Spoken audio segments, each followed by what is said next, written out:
다 같이 일어나셔서 오늘도 우리를 불러 예배케 하신 하나님께 감사하며 함께 사도신경으로 우리의 신앙을 고백하겠습니다.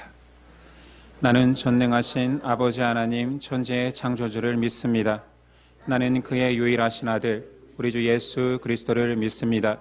그는 성령으로 잉태되어 동정녀 마리아에게서 나시고 본디오 빌라도에게 고난을 받아 십자가에 못 박혀 죽으시고 장사된 지 사흘 만에 죽은 자 가운데서 다시 살아나셨으며 하늘에 오르시어 전능하신 아버지 하나님 우편에 앉아 계시다가 거기로부터 살아있는 자와 죽은 자를 심판하러 오십니다. 나는 성령을 믿으며 거룩한 공교회와 성도의 교제와 죄를 용서받는 것과 몸의 부활과 영생을 믿습니다. 아멘.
주님,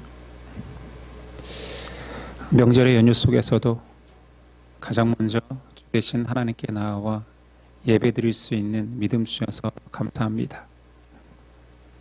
우리가 일상이 아무리 분주할지라도 주님만이 최우선 되는 삶을 살게 하옵소서.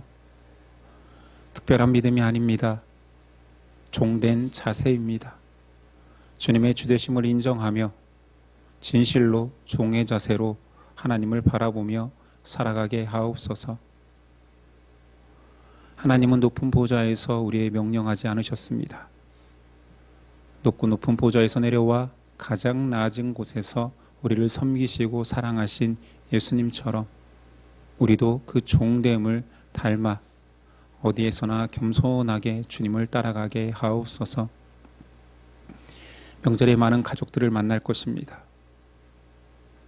사랑스러운 가족들을 보며 우리 안에 믿음의 진귀함을 발견하게 하여 주시고 혹 믿음 없는 가족들에게 그 귀한 믿음을 전할 수 있는 우리 되게 하옵소서. 입을 열어 전하지 못한다라면 간절히 기도하게 하옵소서. 죽어가는 영혼들이 주님의 품으로 돌아올 수 있도록 하나님 역사하시고 도와주시옵소서. 이 세대에 많은 가치관들이 있습니다. 어떻게 살아가는 것이 옳다 하는 자들의 의견들이 많습니다. 그 모든 세상 가치관에 잠식되지 아니하고 우리는 주님만 주님으로 모시며 주님 뜻대로 살겠습니다라는 정체성을 확립하게 하옵소서.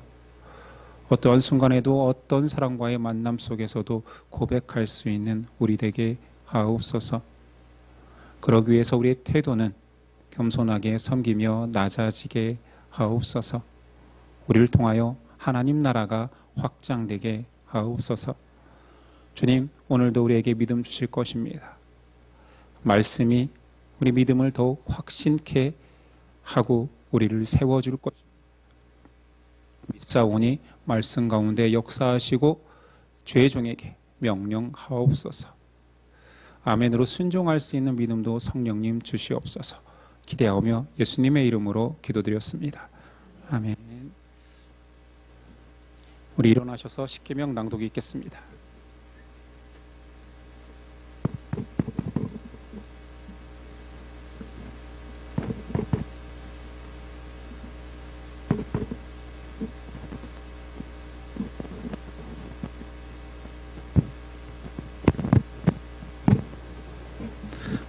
들어갔다 나왔다.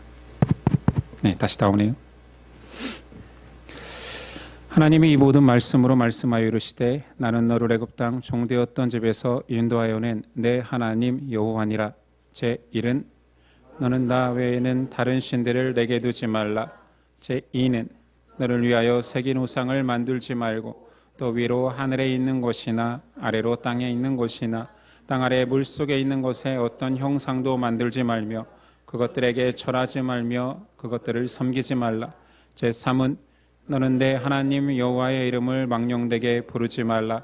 제4는 안식일을 기억하여 거룩하게 지키라. 제5는 내 부모를 공경하라. 제6은 살인하지 말라. 제7은 간음하지 말라. 제8은 도둑질하지 말라. 제9는 내 이웃에 대하여 거짓 증거하지 말라. 제10은 내 이웃의 집을 탐내지 말라. 예수께서 이르시되 내 마음을 다하고 목숨을 다하고 뜻을 다하여 주 너의 하나님을 사랑하라 하셨으니 이것이 크고 첫째 되는 계명이요 둘째도 그와 같으니 내 이웃을 내 자신같이 사랑하라 하셨으니 이 두 계명이 온 율법과 선지자의 강령이니라. 아멘.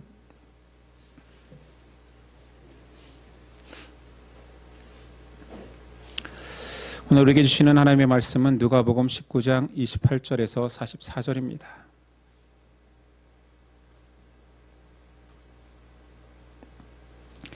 누가복음 19장 28절에서 44절까지 저와 여러분들이 한 절씩 교독하겠습니다. 19장 28절입니다. 예수께서 이 말씀을 하시고 예루살렘을 향하여 앞서서 가시더라.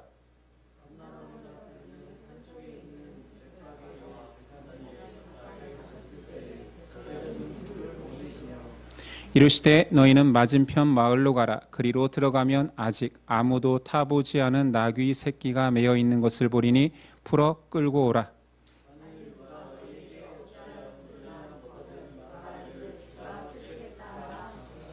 보내심을 받은 자들이 가서 그 말씀하신 대로 만난지라.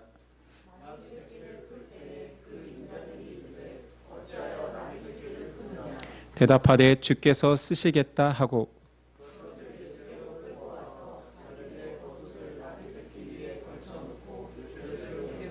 가실 때에 그들이 자기의 겉옷을 길에 펴더라.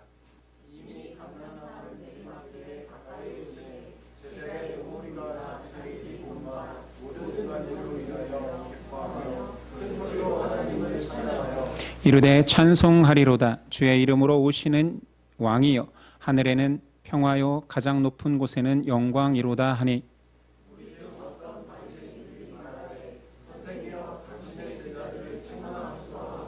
대답하여 이르시되 내가 너희에게 말하노니 만일 이 사람들이 침묵하면 돌들이 소리 지르리라 하시니라. 이르시되 너도 오늘 평화에 관한 일을 알았더라면 좋을 뻔하였거니와 지금 내 눈에 숨겨졌도다.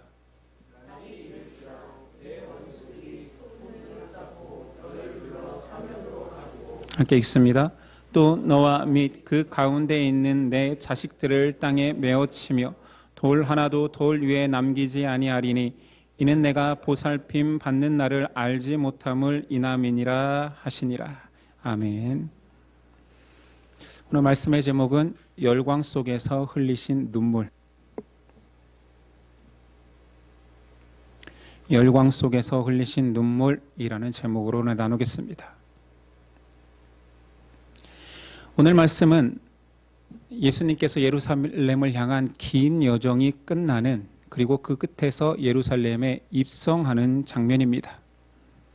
예수님과 제자들, 따르는 군중들이 바로 예루살렘으로 들어가는 것이 아니라 그 바로 앞에서 특별한 퍼포먼스 하나가 이루어집니다. 예수님께서 나귀 타고 입성하시는 거지요. 그러기 위해서 나귀를 준비시키는데 예루살렘 2-3킬로 전에 벳바게와 베다니 근처에서 제자 둘을 보내어서 나귀 새끼 하나를 끌고 오라 명령합니다. 30, 31절 이르시되 너희는 맞은편 마을로 가라. 그리로 들어가면 아직 아무도 타보지 않은 나귀 새끼가 매어 있는 것을 보리니 풀어 끌고 오라. 만일 누가 너희에게 어찌하여 푸느냐 묻고는 말하기를 주가 쓰시겠다 하라 하시매. 준비된 나귀가 있다. 가서 끌고 오는데 혹 주인이 왜 우리 나귀를 가져갑니까 한다면 주가 쓰시겠다 하라라는 답변의 말까지 주십니다. 이것은 주인이 분명히 있는 나귀이지만 예수님께서는 주인이 쓰시겠다 선포하고 그냥 가져오라라는 표현입니다. 이것은 만물의 주인이 하나님임을, 예수 그리스도임임을 밝히신 것이지요. 우리는 예수님을 주라 고백하는 자들입니다. 실제로 주여 주여 하면서도 우리가 얼마나 주인처럼 예수님을 모시는지 생각해 봐야 됩니다.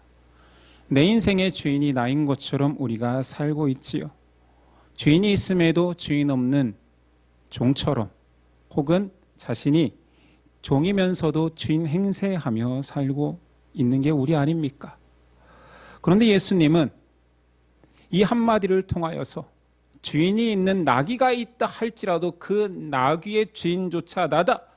창조의 모든 것들 만물은 내가 주인이다를 선언하신 것입니다. 그러니 순종할 수밖에 없지요. 자, 그 나귀를 타고 예수님이 예루살렘으로 입성하는데 상상해 보십시오. 장정이 말도 아니고 나귀, 그것도 나귀 새끼를 타고 성에 입성한대요. 이건 초라함의 극치지요. 이것을 비교하려면 우리가 이미지상 무엇을 떠올려야 되냐면 전쟁에서 승리한 장군의 개선 행진입니다. 승리의 장수는 제일 앞에서 가장 크고 힘센 말을 타고 입성합니다. 많은 전쟁, 영웅들은 자신을 더 돋보이게 하기 위해서 심지어 백마까지 탑니다. 전장에서는 백마를 타면 위험하죠. 눈에 잘 띄니까. 그러나 개선 행진에는 백마를 타고 입장합니다. 그 개선 행진의 끝에는 잡아온 포로들이 끌려옵니다. 그들이 외치는 말이 바로 호산나입니다. 우리를 구원하소서, 살려달라는 외침이지. 이 개선 행진은 승리의 영광과 패배의 굴욕을 함께 담고 있습니다. 예루살렘, 이스라엘의 수로 예루살렘으로 예수님이 오시는데 그럼 멋있게 등장해야 되잖아요. 그런데 나귀 새끼가 웬 말입니까? 나귀 새끼를 타고 오신 이유는 첫째는 구약 예언의 성취입니다. 스가랴 선지자가 이렇게 예언했습니다. 9장 9절. 시온에 따라 크게 기뻐할지어다, 예루살렘에 따라 즐거이 부를지어다. 보라, 내 왕이 내게 임하시나니 그는 공의로우시며 구원을 베푸시며 겸손하셔서 나귀를 타시나니 나귀의 작은 것 곧 나귀 새끼니라. 이 말씀을 그대로 성취하기 위해서 나귀 새끼를 준비한 것이지요. 자, 그렇다면 애초에 스가랴 선지자를 통하여서 백마를 타고 오시려 했으면 더 멋졌을 텐데 왜 나귀 새끼일까요? 전능자이신데, 전지전능한 하나님이 왜 그렇게 나귀 새끼라는 초라한 모습으로 등장해야 하도록 예언하셨을까요? 그것은 하나님 나라의 성격을 드러내기 위함입니다. 알다시피 세상 나라는 승리자의 나라입니다. 힘과 권력으로 이긴 자들이 역사를 쓰고 역사에 남는 나라들은 전부 다 승자입니다. 엄밀히 말하면 힘과 폭력으로 쟁취한 나라지요. 그러니 그 정상의 제일 꼭대기에는 승리한 장수가 있습니다. 근데 오늘 예루살렘에 들어올 때 하나님은 자신의 아들 메시아를 통하여서 사랑의 왕, 겸손의 왕으로 등장한다. 이것은 이 나라의 통치자가 겸손의 왕으로 오니 내 나라는 겸손의 나라임을 선포하기 위함이었습니다. 예수님이 그렇게 나귀에 오르시려고 하니 제자들이 자기 옷을 벗어서 나귀 등에 얹고 나귀가 앞으로 나아갈 때마다 그 앞에 자신들의 옷을 펼치고 행진하게 합니다. 무엇이 연상됩니까? 이 또한 왕의 대관식 같지 않습니까? 카페트가 깔리고 그 위에 왕으로 즉위하는 것입니다. 제자들은 지금 자신들이 할 수 있는 최고의 존경의 의미를 담아서 자기 겉옷을 다 깔고 있습니다. 자, 예루살렘 2, 3km 밖에서 이루어진 일이라면 왜 예루살렘에서 이루어지지 않았을까요? 그 당시 예수님이 마지막 예루살렘으로 들어갈 때에는 6월절이 가까울 때였습니다. 이스라엘 모든 사람들은 주요 절기에 중앙성소 사상에 따라 예루살렘 성전에서 제사를 드려야 하기 때문에 수많은 순례자들이 예루살렘으로 향하고 있었습니다. 그러니 지금 제자들과 따르는 군중만 있는 것이 아니라 그 예루살렘 성 입구에는 수많은 군중들이 함께하고 있었습니다. 오늘 누가복음에는 등장하지 않지만 평행본문 마태, 마가에서 예루살렘 입성 사건에 그 군중들이 나무를 꺾어서 종려나무 가지를 바닥에 깔고 그들은 흔들면서 개선 장군의 행진처럼 호산나를 외쳤습니다. 그들이 얼마나 기쁘면 자발적으로 그렇게 왕의 행진처럼 맞이한 것입니다. 여러분들이 혹 예수님을 만난다면 우리는 어떤 모습으로 예수님을 향한 존경을 표현할까요? 이번 주에 제 큰애가 저한테 문자 하나를 보여주는 거예요. 친구들이 사진을 하나 보냈는데 사진에 이렇게 써 있었습니다. 100억 원을 택할 것인가 vs 오늘 예수님을 만날 것인가. 친구들이 제 큰애가 교회 열심히 다니는 거 알고 목사 아들인 것도 아니까 궁금했나 봐요. 너는 어떤 것을 택할래? 그래서 그 그림 사진을 저한테 보여줬습니다. 제가 그랬어요. 야, 100억 원이지. 너는 예수님 만나든 안 만나든 지금 예수님 잘 믿고 있으니까 100억 원이 더 귀한 거 아니야? 라고 말했더니 이걸 듣고 있던 엄마가 참 어이없다는 표정으로 저희를 쳐다보고 있었습니다. 나 목사인데. 참 부끄러운 사람의 욕심이 부지 중에 튀어나온 것 같습니다. 지금 예루살렘 순례자로 참여하고 있는 그 모든 사람들은 이 선택을 강요받는 것이 아니라 그가 행한 모든 일을 보고 그가 메시아라는 소문이 들리고 있었기 때문에 그들에게는 예를 들어 100억 원의 그 혜택과 예수님을 만나는 혜택이 동시에 이루어지고 있는 것입니다. 우리가 드디어 속국에서 벗어나 우리 조상 다윗과 솔로몬 때의 영광을 다시 취하겠구나. 예수가 왕이 되면 우리가 그 영광을 누리겠구나. 그 예수를 내가 지금 보고 있구나. 그들은 고조된 상태로 흥분이 극에 달아 있었습니다. 37절이야. 이미 감난산 내리막길에 가까이 오심에 제자의 온 무리가 자기들이 본 바 모든 능한 일로 인하여 기뻐하며 큰 소리로 하나님을 찬양하여 이르되 찬송하리로다. 주의 이름으로 오시는 왕이여 하늘에는 평화요 가장 높은 곳에는 영광이로다 하니. 제자들과 수많은 군중들이 왕 되실 예수님을 열렬하게 환영하고 있습니다. 그러나 그 군중들의 환호는 장차 고난받는 메시아로 십자가 지실 예수님을 이해하지 못하는 무지였었다는 것을 우리는 알지요. 그럼에도 불구하고 이런 모든 퍼포먼스가 중요한 이유는 구약 예언의 성취이며 예수님을 통하여서 하나님 나라의 성격을 드러냈기 때문입니다. 자, 이런 소란스러운 퍼포먼스를 못마땅하게 보는 무리들이 있습니다. 여러분들 다 예상하겠지요? 그 무리입니다. 39절. 무리 중 어떤 바리새인들이 말하되 선생이여 당신의 제자들을 책망하소서 하거늘. 본인들이 말릴 수 있는 정도의 규모가 아니에요. 그리고 예수님이 실제로 왕의 위치로 예루살렘에 간다라면 자신들의 입지는 무너질 것입니다. 그래서 예수님이 시키지도 않았는데 예수님에게 가서 당신들의 제자들을 좀 자중케 하소서. 지금 뭐 하는 짓입니까? 이 혼란한 틈에 질서를 유지해야지. 사고라도 나면 어떻게 합니까? 여러 가지 구실을 댔겠지요. 예수님의 답변이 이렇습니다. 대답하여 이르시되 내가 너희에게 말하노니 만일 이 사람들이 침묵하면 돌들이 소리 지르리라 하시니라. 돌들이 소리 지른다라는 표현은 하박국 선지자도 표현한 적이 있습니다. 그때는 이스라엘의 심판을 말씀하시면서 선지자가 없느냐? 하나님의 메시지가 들리지 않느냐? 심지어 담벼락에 돌들도 심판을 소리 지르리라. 이런 내용으로 기록된 적이 있습니다. 지금 예수님은 지금 이 군중들의 찬양과 열광은 하나님의 섭리와 계획 가운데 있는 일이기 때문에 사람의 힘으로 결코 막을 수 없다라고 선언하고 있지요.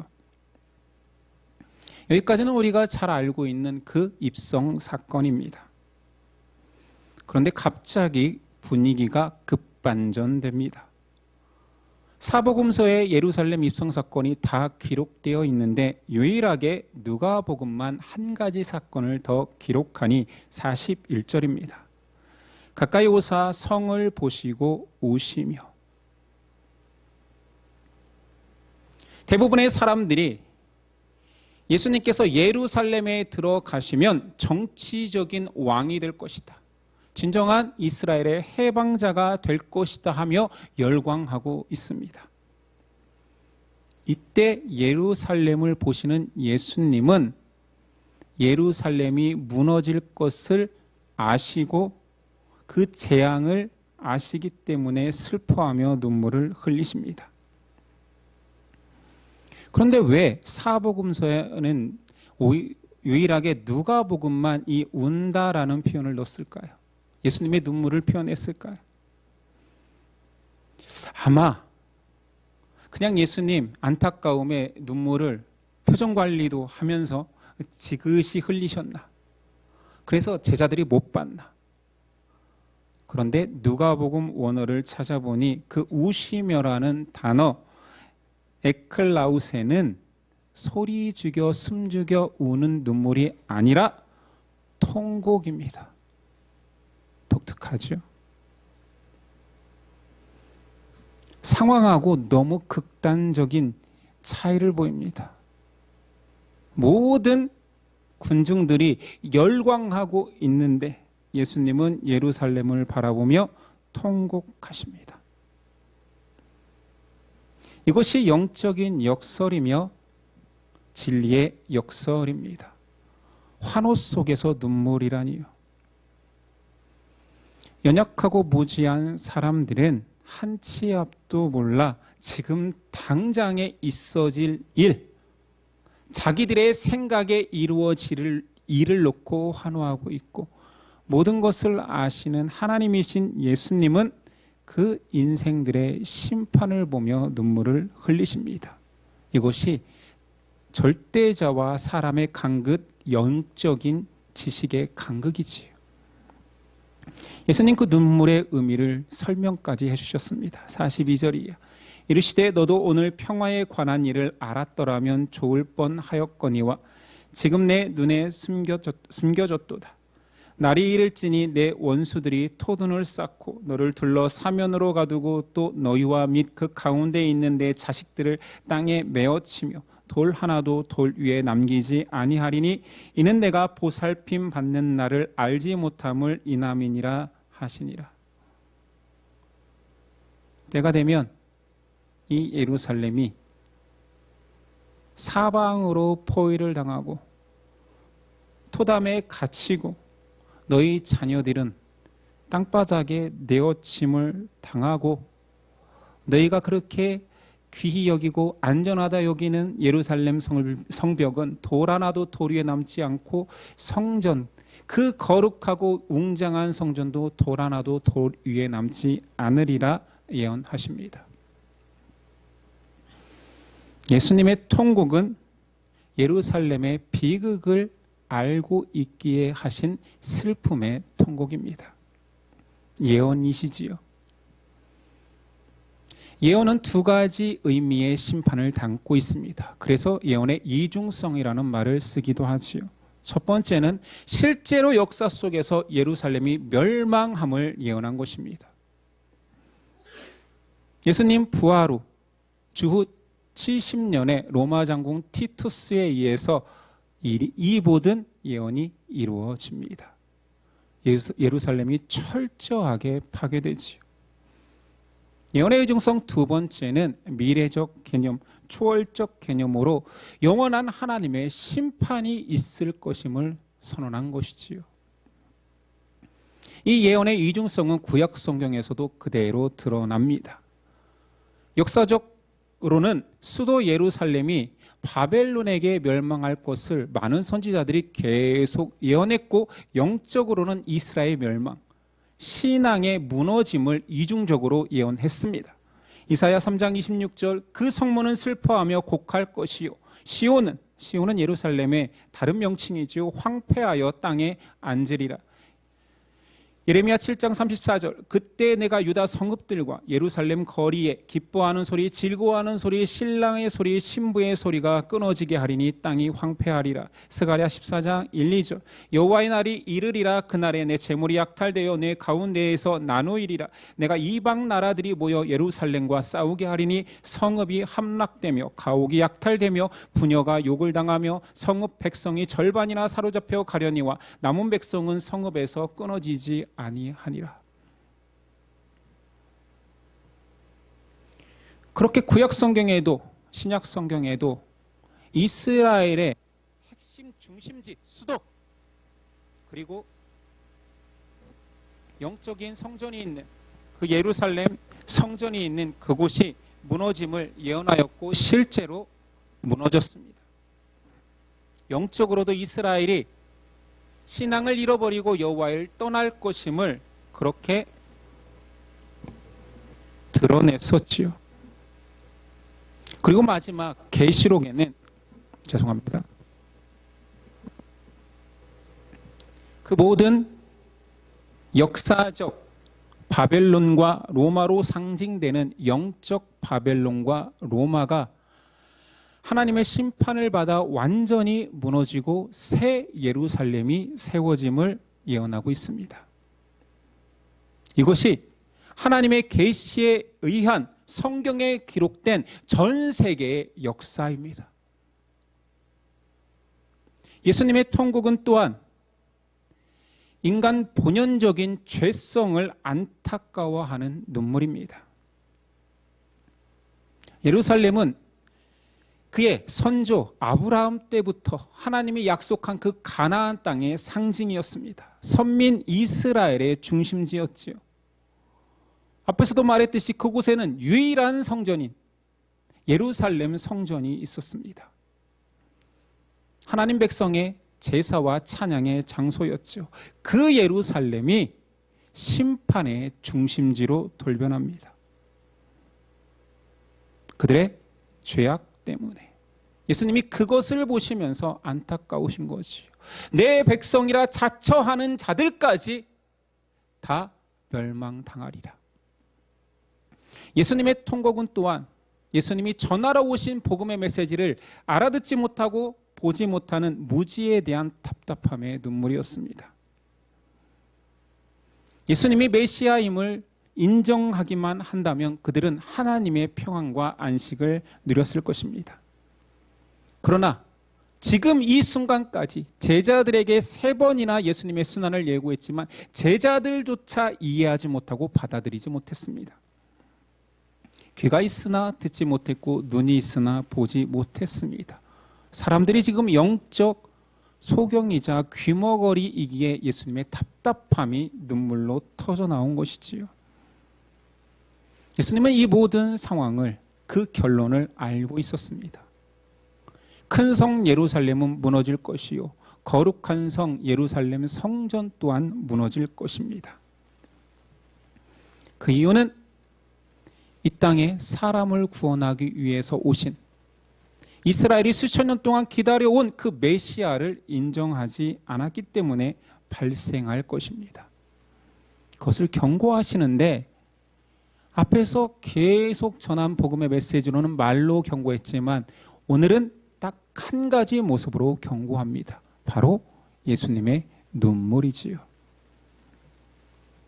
근데 중요한 것은 앞에서도 말했지만 이 예수님의 중요한 눈물, 이 통곡을 왜 여러 복음서에서는 기록하지 않았을까요? 유일하게 누가만 왜 그 환호의 도가니 속에서 통곡하시는 예수님의 모습을 기록하고 있을까요? 누가가 섬세했기 때문일 수도 있고 아니면 누가의 시선은 항상 예수님께 머물러 있었기 때문일 수도 있습니다. 그러나 우리가 합리적으로 이 상황에 왜 기록되지 않았을까, 많은 사람이 놓쳤을까 생각해 본다라면 본 사람은 있었겠죠. 본 제자도 있었겠죠. 그러나 그 눈물의 의미를 이해하지 못한 거예요.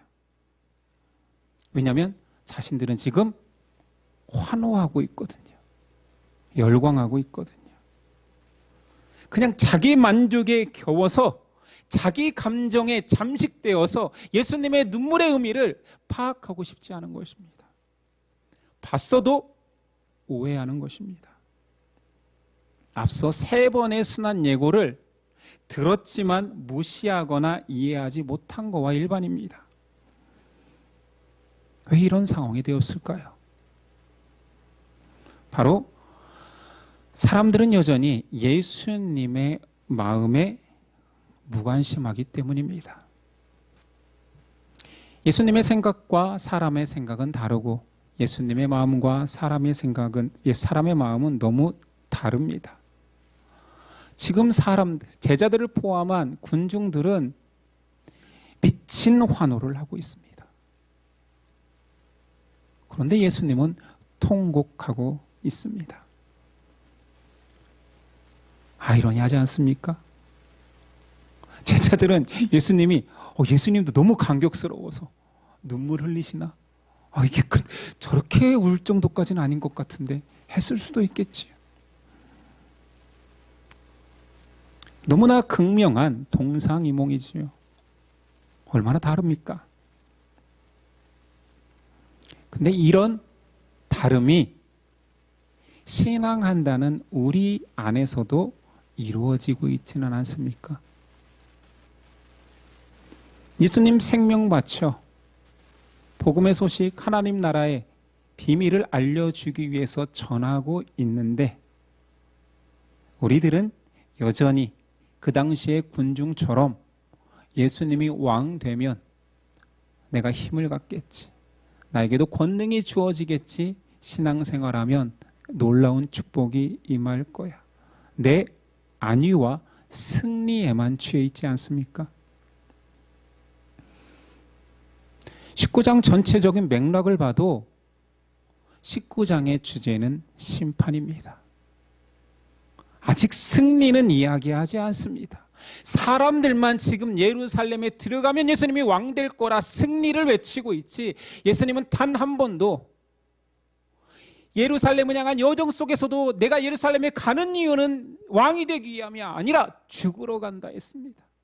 그리고 19장에 와서도 세리장 삭개오를 통하여서 네가 진정한 하나님의 백성이 되리라. 그리고 널 무시하고 결코 하나님의 백성이라고 자처했지만 들어가지 못하는 자들이 있으니 그들은 바리새인이다. 그들에게 심판이 선언된다 했습니다. 비유를 드시면서도 순종의 명령을 한 문화를 주면서 했을 때 불순종하는 그 사람에게 심판이 있을 것이다. 이 이야기를 들으면서도 사람들은 어떤 생각을 했을까요? 제자들 또한 어떤 생각을 했을까요? 나는 아니지요. 나는 심판의 대상이 아니지요. 그런데 예수님 마지막 눈물을 통하여서 이 수많은 군중들이 복음을 이해하지 못해 심판을 받는다 선언하십니다. 얼마나 안타까우셨으면 눈물을 통곡하며 흘리셨을까요? 예루살렘 입성의 모습은 그 사람의 진짜 모습이 아님을 우린 예수님 십자가 앞에서 다 보았습니다. 결국 가짜는 폭로당합니다. 주님의 백성은 주님과 함께 기뻐하고 주님과 함께 슬퍼해야 됩니다. 이 엇박자 나는 행위는 아직 주님이 주인인 사람의 태도는 아니지요. 주님의 마음에 내 모든 마음이 집중되어 있어야지만이 그 주님의 마음 상태를 아는 거지요. 지금 예수님 울고 싶은데 웃고 있는 참 괴상한 종이 될 수도 있습니다. 그 이유는 내 마음, 내 생각, 내 가치에만 갇혀 있어서 주님의 마음을 헤아릴 여지가 없는 거예요. 사랑도 그렇지 않습니까? 사랑이 무엇입니까? 그 사람의 마음을 더 잘 알아가는 거 아닙니까? 더 좋은 것을 줘야 사랑인가요? 아니요. 마음이 통해야 사랑이지요. 아니, 미운데 그 사람이 날 좋아한다면 그게 사랑입니까? 아니잖아요. 사람은 그렇게 사랑을 착각합니다. 내 마음 주고 싶을 때 주고 그리고 언제든지 그 마음을 얻을 수 있다는 착각 속에서 잘못된 사랑을 하는 거지.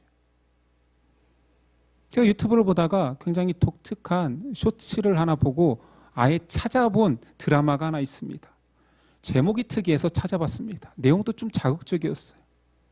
제목이 이렇습니다. 딱밤 한 대가 이별에 미치는 영향. 아십니까? 2020년 KBS TV 단막극 극본으로 이렇게 공모를 냈는데 우수작으로 선정되어서 제작되었대요. 내용은 너무 단순해요. 연인이 있는데 딱밤 맞기 게임을 하다가 남자가 이겨서 여자친구의 이마에 딱밤을 세게 때리면서 남자친구는 너무 즐거워하고 여자친구는 울면서 우리 이제 헤어져. 이런 내용입니다. 황당하죠? 근데 그게 드라마 전체, 물론 단편이지만 내용입니다. 자, 여자들에게 물을게요. 딱밤이 죽을 만큼 아파서 헤어졌을까요? 사랑하는 사이일수록 그 마음을 더 헤아려야 함에도 불구하고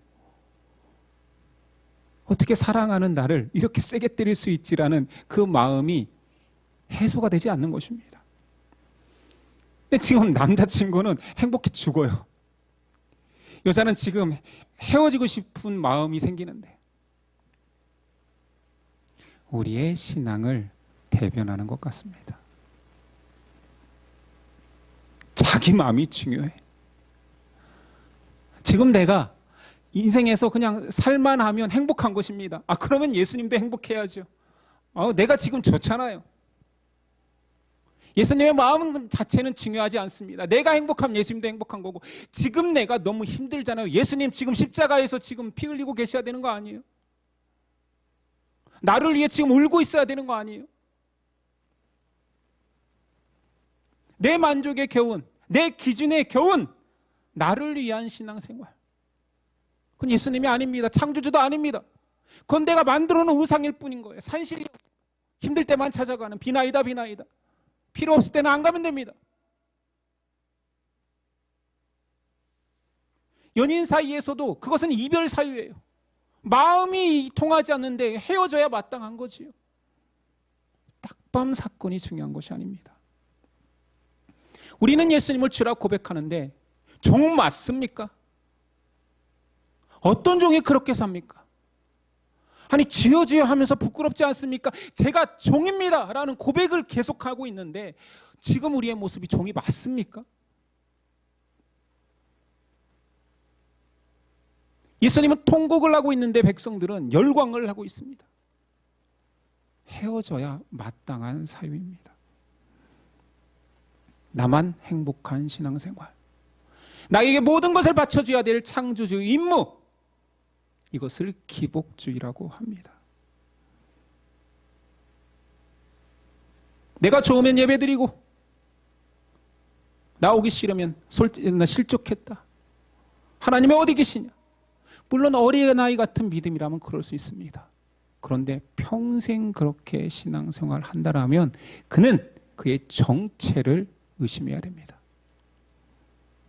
주님이 주인이 아닐 가능성이 높겠지요. 그런 연인은 헤어져야 옳습니다.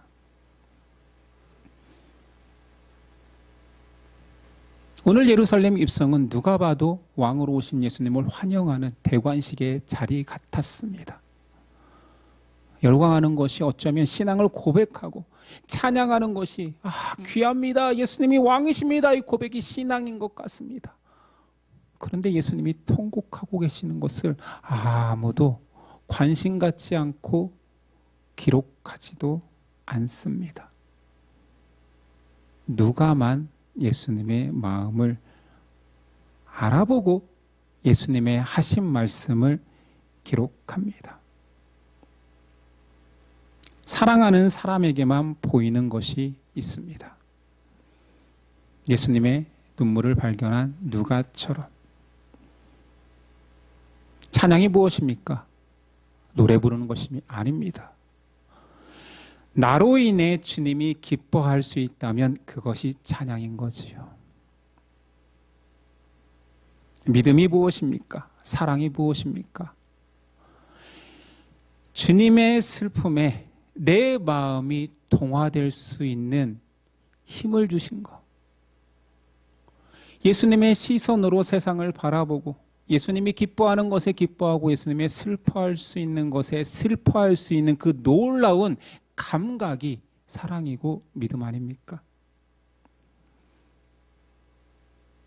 우리에게 온통 집중된 내 관심을 주님을 좀 바라봅시다. 세상 모든 사람들이 열광할 때에 우리는 그 사람들과 함께 기뻐하는 것이 중요한 것이 아니라 지금 주님의 시선, 주님의 마음을 바라보고 주님이 무슨 말씀을 하시는지 귀 기울여야지요. 아니 예수님이 통곡만 하신 것이 아니라 말씀하고 있잖아요. 예루살렘이 망함이 내가 너무 슬프다.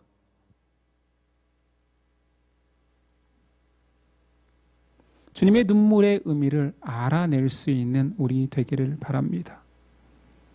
예수님은 감추지 않으셨습니다. 드러냈고 말씀하셨으나 우리에게만 집중된 우리는 못 들은 채 했고 못 본 채 했습니다. 그러면서 우리는 우리가 힘들 때에는 간절하게 주님 내 슬픔 아시지요?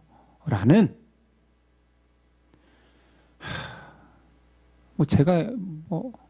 저도 그런 사람이기 때문에 여러분만 그런 것처럼 말하지는 않겠습니다. 내 힘듦이 세상에서 제일 힘든 것 같고 그렇게 저도 기도해 왔습니다. 그러나 우리 오늘 말씀을 보면서 이제는 때로는 주님 나도 주님의 눈물을 조금은 알겠습니다. 나에게 모든 것이 형통하고 잘 되고 있지만 예수님이 슬퍼하시니 자중하겠습니다. 같이 울 수 있는 마음을 저에게도 주옵소서. 기도할 수 있는 우리 되기를 간절히 소망합니다. 기도하겠습니다. 주님, 우리 마음은 어디 있습니까? 과연 내 생각이 주님의 마음과 생각과 얼마나 닮았습니까? 어린아이처럼 부모의 마음에 아무 관심도 없고 오직 내가 갖고 싶은 거, 내가 하고 싶은 거 떼쓰면서 바라기만 원하고 있지 않습니까? 물론 우리 지금 예수님의 그 통곡의 의미를 진정 이해하기는 힘듭니다. 그러나 주인이 울고 있다라면 자중해야 되지요. 침묵해야 되지요. 왜 예수님 울고 계십니까? 물어야 되지요. 철없는 어린아이 신앙이 아니라 이제는 한 발짝 나아가 내 부모의, 내 주인의 마음을 헤아릴 수 있는, 그래서 나중에는 그 마음을 시원케 할 수 있는 우리 되게 하옵소서. 그러기 위해서 말씀에 집중하겠습니다. 내 시선을 하나님께 향하는 연습을 하겠습니다. 다짐하는 우리 되게 하옵소서. 예수님의 이름으로 기도드립니다. 아멘. 일어나서 결단 찬송 드립니다.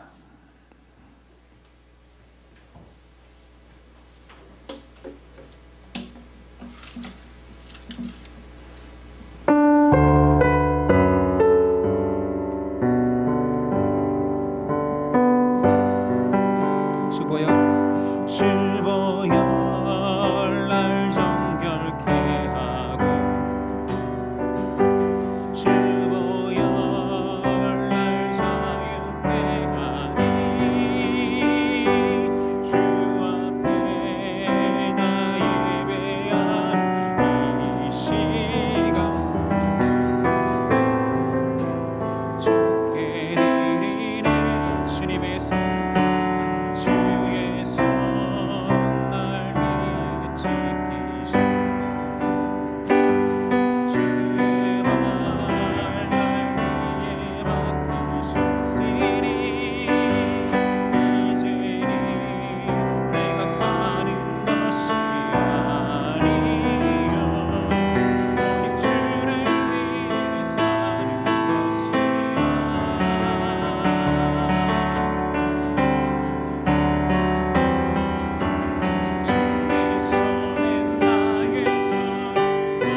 이제는 우리 주 예수 그리스도의 그 큰 희생의 사랑과 그 아들을 보내신 하나님의 놀라운 은혜와 성령의 교통하심이 지금부터 영원히 영원까지 함께 하시기를 간절히 축원하옵나이다.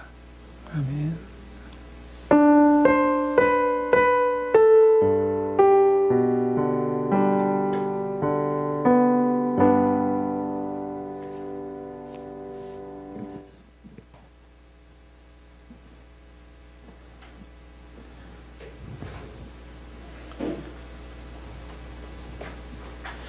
옆 사람과 우리 이렇게 인사했으면 좋겠습니다.